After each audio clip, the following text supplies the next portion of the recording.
দাবি বাস্তবায়ন সমন্বয় কমিটি কর্তৃক আয়োজিত আজকের এই সংবাদ সম্মেলনে প্রিয় সাংবাদিক ভাইরা, আপনারা জাতির বিবেক, সমাজের দর্পণ, আপনাদের প্রতি আমাদের বিশেষ অনুরোধ। আমরা অত্যন্ত বৈষম্যের শিকার। বাংলাদেশে বর্তমান বিভিন্ন পর্যায়ে সংস্কার চলছে। আমরা স্থানীয় সরকারের ইউনিয়ন পরিষদের সংস্কার চাই, যেখানে রাষ্ট্র সংস্কার চলছে। আমরাও আমাদের জীবন মান উন্নয়নের জন্য সংস্কারের দাবিতে এখন আপনাদের সামনে প্রেস বিজ্ঞপ্তি উপস্থাপন করছেন বৈষম্য বিরোধী দাবি বাস্তবায়ন কমিটির প্রধান সমন্বয়ক জনাব মাহবুবুল আলম মোল্লাকে প্রেস বিজ্ঞপ্তি উপস্থাপন করার জন্য বিশেষভাবে অনুরোধ করছি।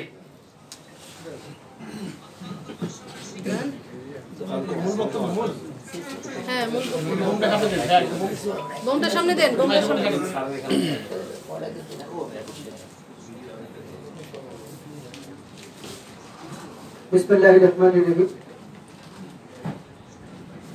প্রিয় সাংবাদিকবৃন্দ, আসসালামু আলাইকুম ওয়া রাহমাতুল্লাহ। দীর্ঘ আন্দোলন সংগ্রামের ফ্যাসিস্ট সরকারের পতনের পর নতুন বাংলাদেশে আপনাদের সবাইকে বৈষম্য বিরোধী ইউনিয়ন পরিষদ প্রশাসনিক কর্মকর্তা কমিটির পক্ষ থেকে আমি মাহবুব মোল্লা প্রধান সমন্বয়ক শুভেচ্ছা এবং আন্তরিক মোবারকবাদ জানাচ্ছি। প্রিয় সাংবাদিকবৃন্দ,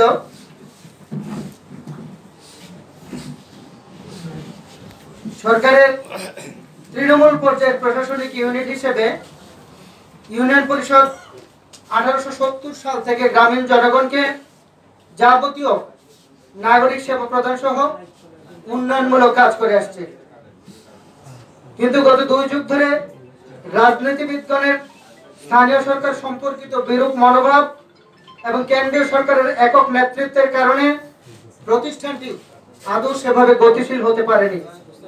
রাজনৈতিক সরকার সমূহ নানা ক্ষেত্রে বৈষম্য তৈরি করে স্থানীয় সরকারের সবচেয়ে গুরুত্বপূর্ণ এই প্রতিষ্ঠানটিকে শক্তিশালীকরণ থেকে বিরত থেকেছেন।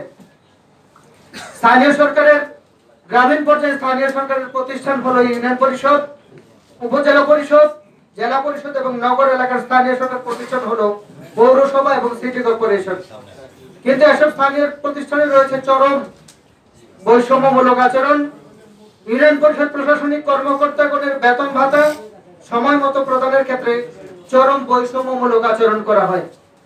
বেতনের 75% সরকারি তহবিল থেকে এবং 25% ইউপি তহবিল থেকে প্রদান করা হয়। উৎসব ভাতার 50% সরকারি তহবিল থেকে এবং 50% ইউপি তহবিল থেকে। আনুতোষিক ভাতার 50% সরকারি তহবিল থেকে এবং 50% ইউপি তহবিল থেকে প্রদান করা হয়। লাম গ্র্যান্ট 100% ইউপি তহবিল থেকে প্রদান করা হয়। বৈশাখী ভাতার 100% ইউপি থেকে প্রদান করা হয়। এরকম হযবরল অবস্থায় অধিকাংশ ক্ষেত্রে ইউনিয়ন পরিষদ প্রশাসনিক কর্মকর্তাগণ চরম হয়রানি এবং বৈষম্যের শিকার।